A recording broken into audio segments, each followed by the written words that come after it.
Hola, ¿qué tal amigos? Y bienvenidos a un nuevo vídeo. En esta ocasión quiero hablarles acerca de las 5 cosas de JavaScript que yo personalmente considero que deberías dominar al menos para que se te facilite el aprendizaje de React.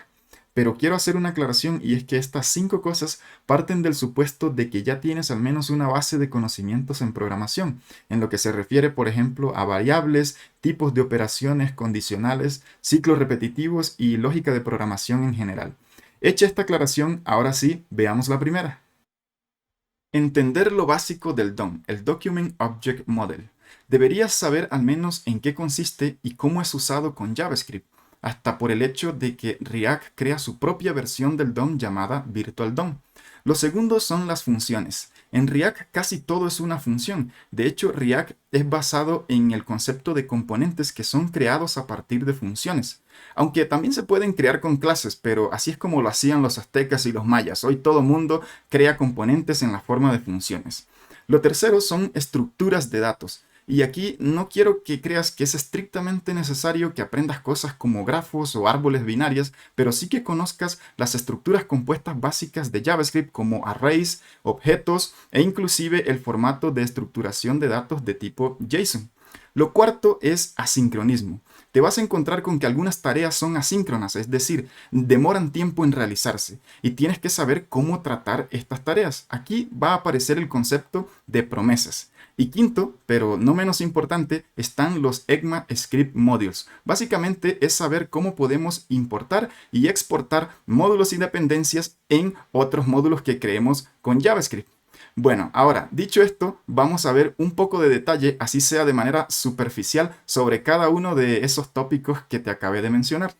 Empezaremos entonces por entender qué es exactamente el DOM y cómo es que funciona. Y para explicarte voy a hacer uso aquí de Visual Studio Code, en donde voy a crear un archivo llamado index.html. Aquí voy a crear una estructura de HTML5 básica y dentro voy a agregar, por ejemplo, algunos elementos como un div. También voy a agregar aquí un h1 que diga, por ejemplo, 5 cosas de JavaScript, que es básicamente el título de este vídeo. Y agreguemos también un parágrafo que diga, por ejemplo, este es un vídeo para YouTube, algo así, por ejemplo. Guardamos y luego lo que queda es abrir este documento con el navegador, pero yo en mi caso voy a hacer uso de una extensión que ya tengo instalada llamada Live Server, que al hacer clic derecho en el documento me habilita esta opción de Open with Live Server. Esto básicamente lo que hace es abrirme el documento aquí en el navegador. Perfecto, estando aquí voy a dar un clic derecho y voy a ir a inspeccionar. Aquí entonces se me abre el inspector del navegador, en este caso Google Chrome, y aquí de entrada en la pestaña de Elements o elementos ya voy a tener esto de aquí que es el DOM. El DOM básicamente es una representación de nuestro documento HTML en la forma de un objeto de JavaScript. Y esto lo crea el navegador a partir del documento HTML que nosotros creamos. Miren que aquí dentro nosotros tenemos entonces en el head todo lo que está aquí en nuestro documento y también en el body lo que nosotros agregamos. Este script de aquí es algo inyectado por esa extensión que yo estoy usando, así que ignórenlo. Muy bien, entonces básicamente esto que nosotros tenemos aquí está siendo representado por el navegador en la forma de un objeto. ¿Y por qué digo de un objeto de JavaScript? Pues miren, si nosotros vamos aquí, por ejemplo, a los tres punticos, voy a poder abrir aquí la consola debajo. Y bueno, básicamente voy a limpiar primero y luego, ¿qué es lo que yo ya puedo hacer? Puedo, por ejemplo, digitar aquí document. Y si ejecuto esto de aquí, ¿qué es lo que me va a mostrar? Me va a mostrar el documento, el objeto del documento que tenemos aquí. Miren que ese document va a tener incluso propiedades y métodos que yo también voy a poder usar. Por ejemplo, una propiedad sería el body. Si yo ejecuto esto de aquí, me muestra solo el body, lo que yo agregué en mi documento de HTML. Genial, ¿no? Entonces ya estamos viendo que ese documento es básicamente un objeto de JavaScript. Por eso es que el DOM es el Document Object Model o modelo de objeto del documento. Bien, por ejemplo, si nosotros volvemos aquí al documento y vamos a la propiedad body, este body va a tener también una propiedad, por ejemplo, llamada style, que van a ser todos los estilos. Y yo puedo agregarle estilo, por ejemplo, a la propiedad del background y simplemente la puedo hacer igual a algún color aquí, por ejemplo, green, que es el verde, ¿no? Bien, entonces aquí, perdón, aquí es con N, ahora sí. Y bueno, si ejecuto esto, básicamente lo que hace es que, miren, me cambia el color del background de mi documento. Es decir, estoy usando código de JavaScript para alterar mi documento HTML, o al menos la representación que el navegador creó para mí y que es lo que realmente yo estoy viendo aquí. O sea, el DOM es lo que yo veo en el navegador, por eso es que puedo alterar algunas cosas de él. Y bueno, ¿cómo es que esto funciona también con React? Bien, vamos a ver aquí, por ejemplo, que básicamente lo que hace React es crear un clon del DOM original, o sea, crea un virtual DOM como lo llama React, que es exactamente igual al DOM original. ¿Y qué es lo que hace React? Bueno, React se queda escuchando cambios que suceden sobre ese virtual DOM. Es decir, por ejemplo, si cada círculo es un componente y nosotros cambiamos un componente, bueno, los componentes hijos de ese componente también van a cambiar. Entonces, básicamente React lo que hace es detectar esos cambios sobre esos componentes y luego lo va a comparar con el DOM original. Y con base a eso, él lo que hace es buscar una estrategia optimizada para simplemente actualizar el DOM original con los cambios que se realizaron sobre esos componentes específicos, sin tener que actualizar la página entera. Y eso es algo genial de React porque mejora muchísimo la experiencia de usuario. Así que básicamente esto es lo que te quería mostrar como una idea general de lo que es el DOM. Segundo, funciones. Para ver algo de esto, voy a volver aquí a mi Visual Studio Code, en donde voy a crear un archivo llamado, por ejemplo, funciones.js. Luego debemos saber que en JavaScript existen básicamente dos tipos de funciones. Las primeras son las funciones regulares y también vamos a tener las funciones flecha o arrow functions. La diferencia entre ambas la vamos a tener a principio en términos de sintaxis. Por ejemplo, si yo aprovecho aquí el autocomplete de Visual Studio Code, miren que me crea la estructura de una función regular comenzando con la palabra reservada function y luego le puedo colocar el nombre a la función, por ejemplo fRegular. Aquí van a entrar los parámetros de la función. En este caso le voy a pasar dos parámetros, por ejemplo a y b. Y esos parámetros pueden ser, por ejemplo, usados dentro del cuerpo de la función, que es dentro de las llaves. Y aquí puedo retornar, por ejemplo, un valor que va a ser la suma de a y b. Ok, perfecto. Entonces, esa sería una función regular o la estructura de una función regular. Ahora, ¿cómo lo hacemos con la función flecha? Bueno, a principio nosotros tendríamos que tener una constante que simplemente va a recibir el valor que retorna la función flecha. Y con este nombre es con el que nos vamos a referir también a esa función cuando la queramos llamar. Perfecto. Aquí entre los paréntesis también entran los parámetros, por ejemplo, a y b. Y dentro de las llaves puedo colocar el cuerpo de la función, que en este caso puede ser simplemente que retorne el valor de la suma de a y b. Perfecto. Ahora, una primera característica que podemos señalar es que, por ejemplo, aquí para yo crear la función flecha tuve que crear una constante con la cual voy a llamar a esa función que estoy creando. Pero acá en la función regular no lo tengo, sin embargo lo podría tener, es decir, yo podría hacer esto. Por ejemplo, crear aquí una constante llamada f y hacerlo igual a mi función. Solo que eso implicaría que yo ya no pueda llamar a mi función con el nombre de f regular, sino que la renombraría a esto de aquí. La tendría que llamar con el nombre de f. ¿Ok? Eso es para cuando vaya a ejecutar mi función. Muy bien. Otra diferencia es que, por ejemplo, en el return, nosotros en la función flecha lo podemos obviar. Es decir, si en mi función yo no voy a tener, por ejemplo, más código aquí o más cuerpo en la función, sino que simplemente voy a tener solamente el return o el valor que está retornando, entonces lo puedo obviar. Es decir, puedo quitar esto de aquí y obviar el return de esta forma. Eso no lo puedo hacer con la función regular. ¿Ok? Simplemente no me lo permite. Ahora, ¿cómo llamaría yo a estas funciones? Bueno, primeramente voy a colocar aquí un console log para que me imprima, por ejemplo, lo que va a salir de la función regular a la cual le voy a pasar los valores 3 y 4 que simplemente van a entrar aquí en los parámetros y van a ser sumados. Ahora, eso también lo voy a hacer con la función de flecha o aquí la función flecha que yo creé, entonces le voy a pasar valores, por ejemplo, de 5 y 6. Si yo quiero que esto me muestre la ejecución de este código, simplemente voy a abrir aquí una terminal y uso Node, que yo ya lo tengo instalado en mi máquina, y ejecuto este archivo que lo he llamado funciones.js. Y miren que aquí tengo el resultado, 7 y 11, que es el cálculo que hacen estas funciones de aquí. ¿Ok?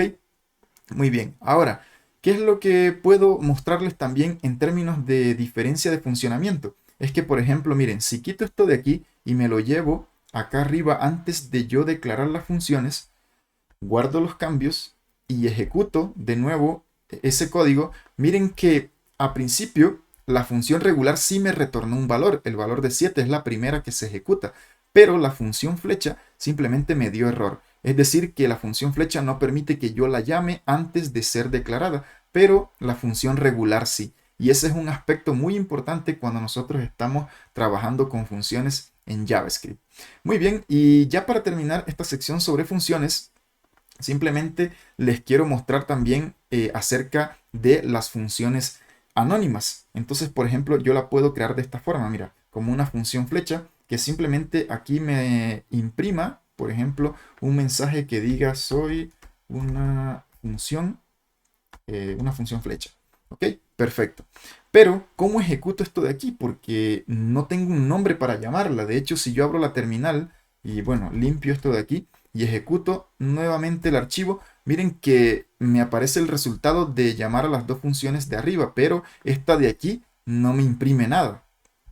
¿Por qué? Porque no la estoy llamando. Ahora, ¿cómo hago para llamarla? Bueno, simplemente tengo que encerrar la función entera dentro de paréntesis. ¿Ok? Y luego le tengo que decir, oye, quiero ejecutar la función. Y para eso simplemente coloco otros dos paréntesis que indican que se va a ejecutar la función. Guardo estos cambios y si ahora yo ejecuto de nuevo esto de aquí, miren que me imprimió el resultado de arriba, pero ahora también el mensaje, porque estoy logrando ejecutar esa función anónima que no tiene nombre, pero la puedo ejecutar de esta forma.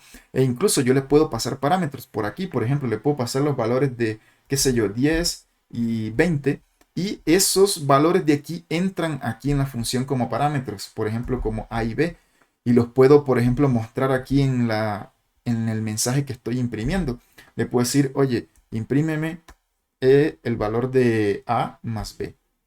Guardo estos cambios y si ejecuto de nuevo la función, mira que tengo aquí el resultado. Ok, perfecto. Esto es lo que les quería mostrar rápidamente acerca de las funciones en JavaScript. Tercero, estructuras de datos. Para eso volvemos al Visual Studio Code y ahora voy a crear un archivo llamado eds.js. Ahora, debes saber que si, por ejemplo, tú creas una variable llamada b y le asignas cualquier valor como 6, esto ya es una estructura de datos, solo que es una estructura de datos simple.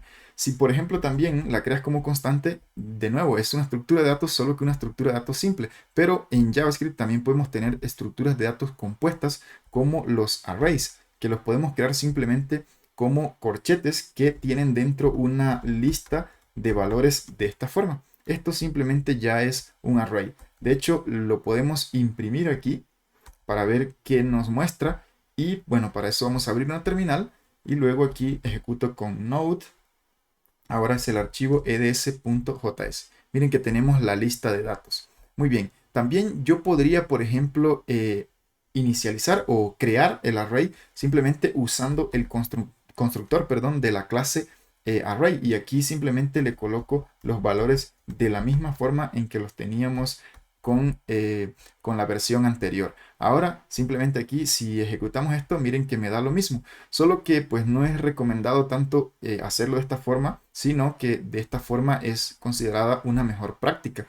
Ahora, aquí como este array se crea como una instancia de la clase array de JavaScript, nosotros podemos tener acceso a propiedades y métodos dentro de esa clase. Como por ejemplo aquí la propiedad length, que simplemente me va a mostrar el tamaño del array. También vamos a tener algunos métodos. Por ejemplo, uno muy usado es el método map, que simplemente me permite iterar y me retorna básicamente con un callback que le paso aquí como función, me podría retornar un array con la operación que yo le aplique a esos valores que simplemente van a entrar aquí como parámetro en el callback, pero aquí simplemente los quiero imprimir. Así que, por ejemplo, ya puedo quitar, de hecho, este console que tenía por fuera y aquí simplemente lo que va a hacer es mostrarme cada valor del array. Miren que si yo ejecuto esto de aquí, me muestra la lista de esta forma, ítem por ítem.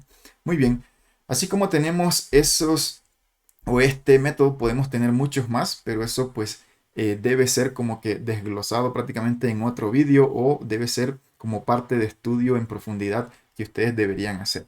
Muy bien, ahora otra estructura de datos que podemos tener son los objetos aquí en JavaScript que son muy usados y simplemente los vamos a crear de esta forma, con llaves. ¿Ok? Y aquí dentro podemos entonces agregarles propiedades, por ejemplo la propiedad P1 que simplemente podría tener simplemente cualquier valor aquí. Eh, pueden ser valores del tipo entero, pueden ser booleanos, pueden ser string, como en este caso de aquí, pueden ser otros objetos o un array, pero simplemente aquí los estoy creando como un string por simplicidad, ¿ok? Y simplemente, bueno, aquí no se separan con punto y coma, sino con coma, separadas cada propiedad de ese objeto. Y simplemente lo que puedo hacer es ya imprimir esto para que me muestre el objeto que he creado. Así que si limpiamos aquí y ejecuto nuevamente, miren que me muestra el objeto de esta forma. Ahora, yo de ese objeto puedo obtener cada propiedad o puedo acceder a cada propiedad. Entonces miren que con punto y llamando la propiedad, yo entonces puedo acceder al valor de esa propiedad que es lo que tengo aquí. También lo podría hacer, por ejemplo, de esta forma, con el nombre del objeto y luego entre corchetes, como un string, le paso la propiedad que quiero y así obtengo el valor. Miren que aquí lo obtuve. Perfecto. Ahora, otra forma de acceder a los valores que están dentro de un objeto o ya sea de un array también es a través de el método o la estrategia de destructuring o simplemente desestructurar el objeto o el array. Y para eso simplemente voy a usar, por ejemplo, si es en el caso de un objeto, coloco aquí llaves y lo hago igual al nombre del objeto. Y aquí yo podría entonces acceder a cada propiedad, como por ejemplo P1, y eso lo imprimo aquí si es que lo quiero imprimir. Si guardo, miren que voy a limpiar aquí, ejecuto de nuevo y miren que me muestra aquí el valor que tiene esta propiedad. ¿Ok? De esa forma yo puedo acceder a todas las propiedades que están dentro del objeto. Si es en el caso del array, entonces aquí prácticamente voy a tener que cambiar esto por corchetes y aquí sería array. Y ahora yo voy a tener que asignarle un nombre a cada valor que tiene el array, pero tengo que respetar la posición en que están los valores. Por ejemplo, si yo aquí digo que voy a sacar A, pues ese A se le asigna al primer valor que tiene el array. ¿Ok? Y, por ejemplo, si lo hiciera, si le agregara alguna otro valor aquí, o un nombre, le asignara un nombre a algún valor, ese sería en este caso al segundo valor que tenemos en el array, porque tengo que respetar como que ese orden. Entonces miren que si por ejemplo imprimimos o ejecutamos esto de aquí, me va a imprimir esos dos valores, 10 y 20. ¿Ok? Respectivamente se asignaron estos nombres a los primeros dos valores del array. Perfecto, eso es destructuring y es algo que es muy usado en JavaScript cuando estamos desarrollando. Bien, otra cosa que ya les quiero hablar para finalizar es acerca de la estructura de datos de tipo JSON, que es básicamente un formato en el que se pueden estructurar datos con JavaScript y que también es muy usado. Así que, bueno, aquí lo podríamos crear como un archivo con extensión .js, pero para manejarlo aquí dentro por facilidad lo voy a crear aquí dentro. Entonces simplemente voy como que a borrar esto de aquí. Voy a crear una constante que la voy a llamar JSON y simplemente la voy a hacer igual, en este caso, a un string, así con comillas simples para diferenciarla de las comillas que voy a usar en la estructura de tipo JSON. Entonces miren que básicamente lo creo como un objeto de JavaScript dentro de llaves y luego le coloco las propiedades, pero las propiedades van a estar dentro de comillas. ¿Ok? Entonces, por ejemplo, si yo tengo la propiedad P1, la puedo hacer igual, ya sea un valor numérico o a un string o podría ser otro objeto, también podría ser un array, entonces declaremos este como un array, por ejemplo, y voy a tener otra propiedad en esa estructura JSON que va a ser P2, y a eso lo voy a hacer igual a un valor de string aquí que va a tener cualquier cosa, entonces le voy a colocar aquí cualquier cosa, y miren que simplemente si yo imprimo esto de aquí, me va a imprimir esa estructura. Entonces, bueno, aquí vamos a ampliar un poco esto. Voy a limpiar y simplemente ejecuto lo que tengo en ese archivo nuevamente. Y miren que me imprime esta estructura. ¿Ok? Eso es una estructura en formato JSON. Como les dije, lo podemos tener en un archivo aparte. ¿Ok? Las APIs, de hecho, suelen también responder con un archivo JSON o con una estructura de datos del tipo JSON. ¿Ok? Es por eso que es muy usado cuando estamos trabajando con React, por ejemplo, desde el frontend, porque estamos consumiendo APIs y nos retornan respuestas con ese formato. Ahora, algo muy interesante que tenemos aquí en JavaScript es que ya tenemos una clase que nos proporciona dos métodos. Por ejemplo, este método parse lo que va a hacer simplemente es transformar una estructura de tipo JSON a un objeto de JavaScript. Miren que, por ejemplo, si yo lo coloco aquí y ahora lo imprimo, miren cómo se me imprime con colores porque ya es reconocido como un objeto de JavaScript. De hecho, si por ejemplo yo saco esto de aquí y por simplicidad o por claridad lo voy a colocar en otra constante que voy a llamar simplemente obj, lo hago igual a eso que tenía, que era la conversión del JSON a objeto de JavaScript. Ahora simplemente yo le podría decir que quiero acceder a la propiedad P1 de ese objeto. Y miren que si ejecuto, simplemente me muestra el array, que es el valor que tiene esa propiedad P1. Es decir, transformamos el JSON a un objeto de JavaScript para poderlo manipular con más facilidad. Ahora, también podríamos transformar un objeto de JavaScript a una estructura JSON. Es decir, esto de aquí ya es un objeto de JavaScript. Entonces, por ejemplo, si yo lo quiero convertir simplemente a una estructura JSON, uso la clase JSON y ahora el método stringify y simplemente le coloco aquí obj, que es el objeto que tengo de JavaScript. Y si ejecutamos, miren que me muestra de nuevo la estructura de tipo JSON. Bueno, esto es a grandes rasgos lo que les quería mostrar sobre las estructuras de datos en JavaScript. Esto desde luego que pues va a necesitar mucho estudio a profundidad para tratar todas estas estructuras de datos, pero de manera digamos general esta es como que una visión de lo que necesitas saber. Cuarto, asincronismo. Algunas veces nos vamos a encontrar con tareas que son asíncronas, es decir, que demoran tiempo en realizarse. Típicamente la llamada a una API es una tarea asíncrona porque puede que el servidor demore más o menos tiempo en responderme si es que tiene que, por ejemplo, hacer una consulta compleja en un banco de datos. Así que eso lo debemos saber tratar o al menos manejarlo bien con JavaScript en nuestro código. Y aquí va a entrar en juego un concepto importante que son las promesas, pero ya las vamos a ver. Sin embargo, antes voy a ir aquí a una página llamada recres.in que me va a proporcionar una API gratuita, al menos una serie de endpoints que son estos que están aquí. Por ejemplo, yo puedo copiar esta URL y agregarle barra API barra users y ya me devuelve una lista de usuarios. Así que eso viene bien para tenerlo como ejemplo aquí.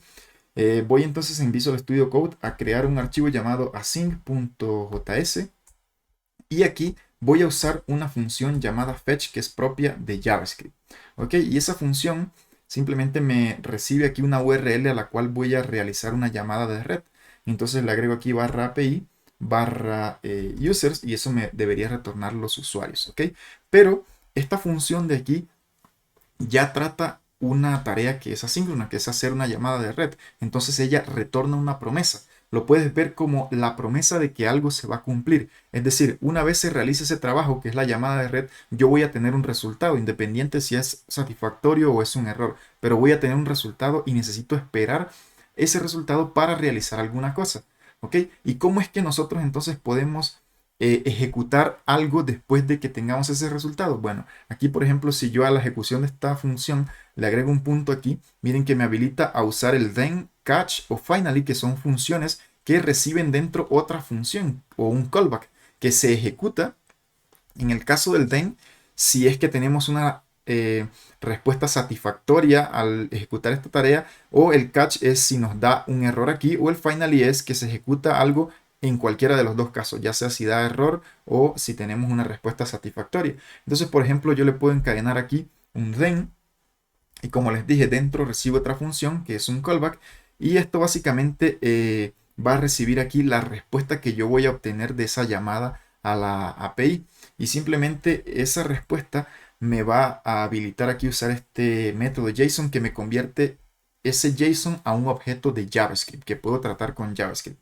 Y luego yo le puedo encadenar otro then que, por ejemplo, si todo eso sucede y está bien, simplemente tengo la la respuesta pues la puedo entonces imprimir, por ejemplo, ya como un objeto de JavaScript. Entonces aquí le digo que quiero imprimir el resultado. Ok, perfecto. Voy a formatar esto de aquí. Muy bien, ahora sí se ve mejor. Y de hecho yo también le puedo encadenar aquí un catch, que es por ejemplo tratar el caso en que me da un error esa llamada de red. Y simplemente aquí lo que voy a tener es que el error entra aquí y yo lo podría imprimir también. Miren que aquí simplemente le puedo decir que me imprima el error. Muy bien, con esto ya tendríamos básicamente la llamada a esa API y estas cosas que están aquí dentro o estas funciones que ejecutan algo solo se ejecutarían si yo tengo una respuesta de aquí. Entonces vamos a, por ejemplo, a abrir aquí una terminal y ahora voy a ejecutar con Node el archivo async.js.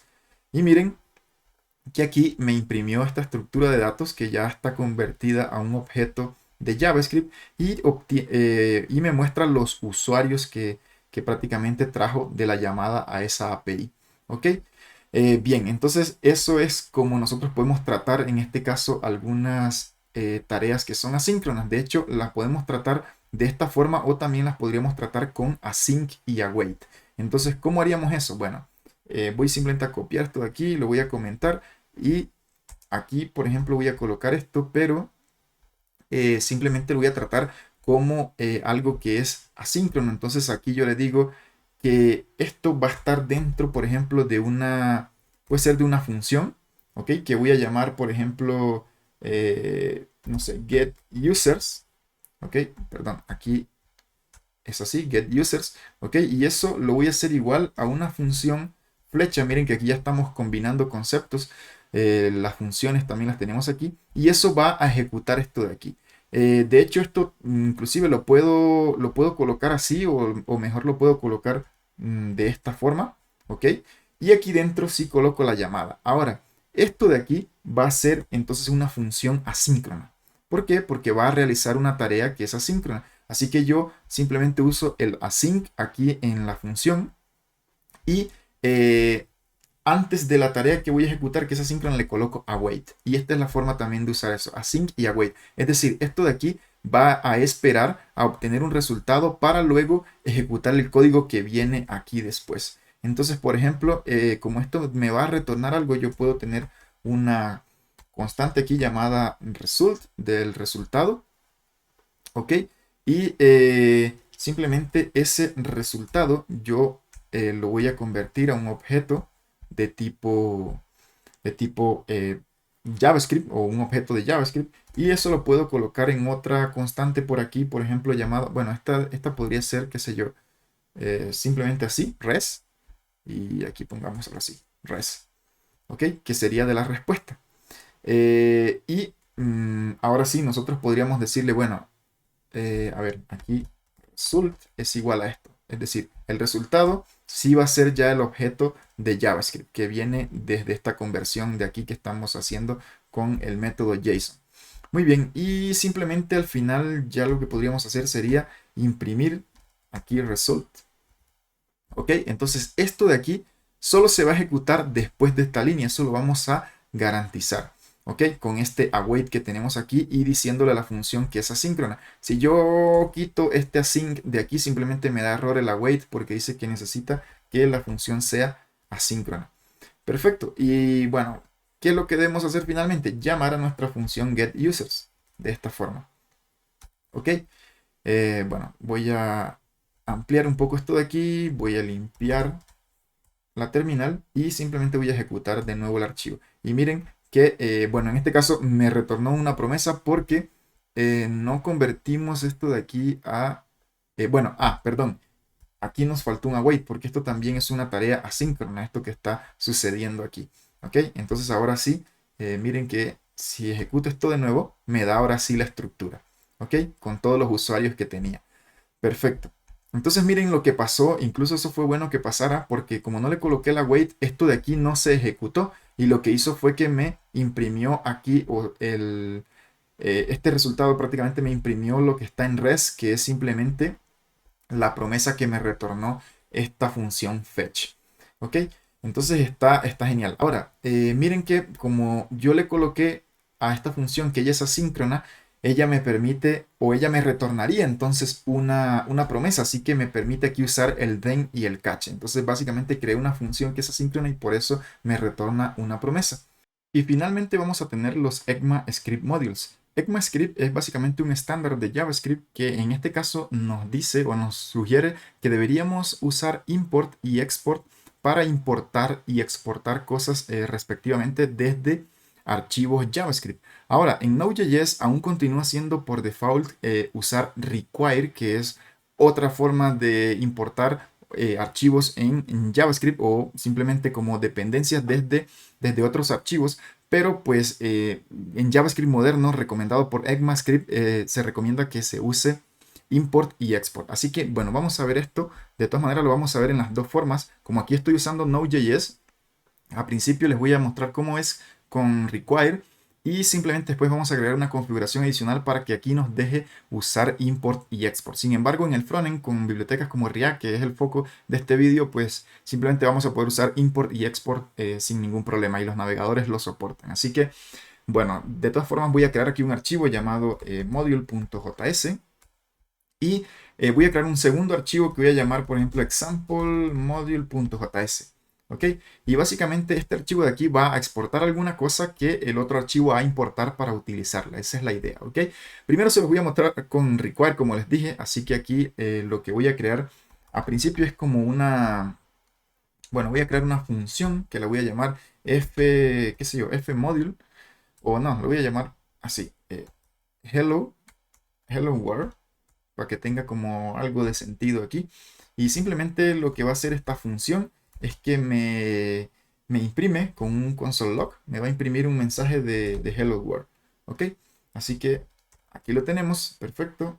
Y simplemente voy a principio a exportar esto de aquí, pero lo voy a hacer como es hecho con Node.js. Así que lo que voy a usar aquí es la palabra reservada module.exports, de que exporta, y eso lo voy a hacer igual a esa función hello world que acabé de crear, o sea, me va a exportar esta función de aquí.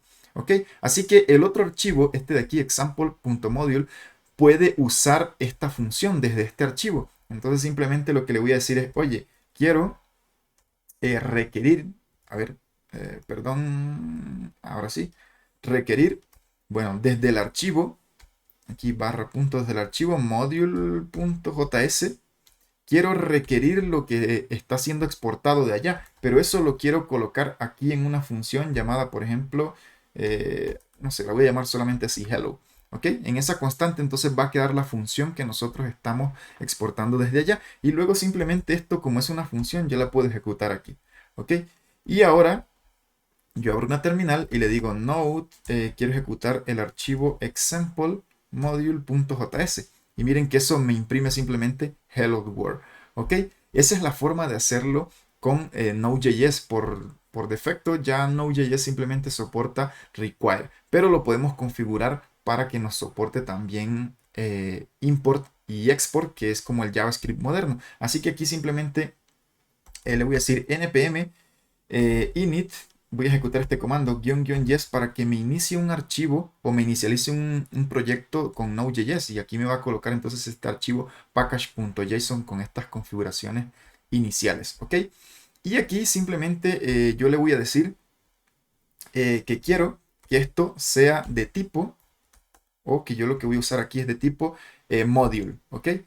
Y básicamente con esto ya queda configurado para que me permita entonces en este, al menos en este proyecto, usar import y export. Así que yo puedo ir ahora a esto de aquí y lo voy a cambiar. Entonces ya no voy a exportar de esta forma. Simplemente ahora lo voy a exportar de otra forma. Y es que le puedo decir, oye, quiero que exportes por default a Hello World, la función Hello World, esta de aquí. Este default quiere decir que va a exportar esto, como que va a ser lo que se va a exportar por defecto desde este archivo, así que el archivo que lo va a importar o que lo va a usar, que es este de acá, no se tiene que preocupar por usar este mismo nombre de aquí. Básicamente de la misma forma en la que estaba antes con el require que vamos a usar aquí, que miren, yo lo llamé de hecho de otra forma. ¿Ok? Así que básicamente aquí voy a hacer lo mismo. Le voy a decir, oye, quiero, pero simplemente vamos a usar aquí import. Y le voy a decir, oye, quiero que me importes hello, lo voy a llamar así. No me voy a preocupar por el nombre con el que fue exportado de aquí. Y quiero que lo importes desde qué? Desde el archivo llamado module.js. Muy bien. Y simplemente ese hello pues es una función, así que la voy a poder ejecutar. Entonces aquí voy a limpiar y simplemente ejecuto el archivo de nuevo. Y miren que me da esto de aquí, hello world. Perfecto, está funcionando ahora con import y export aquí en Node.js. Pero bueno, como les dije, hay una forma en la que sí me tengo que preocupar como por el nombre de lo que fue exportado de aquí. Y es que, por ejemplo, si yo aquí simplemente quito esto y le digo, oye, quiero exportar de aquí esta constante, digámoslo así. Quiero exportar esta constante llamada hello world.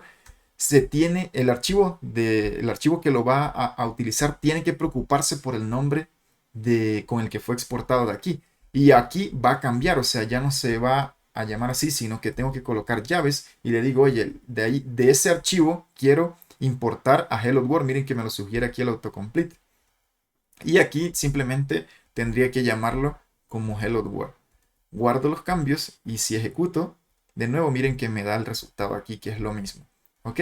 Ahora, si yo, por ejemplo, quiero renombrar esto de aquí, simplemente le diría, oye, quiero que esto, o sea, que me importes a esto de aquí desde este archivo, pero que me lo renombres como hello. Y ahí simplemente yo podría de nuevo tener solamente esto de aquí así. Y si yo ejecuto de nuevo el archivo, miren que ahí tengo el mismo resultado. Genial, ¿no?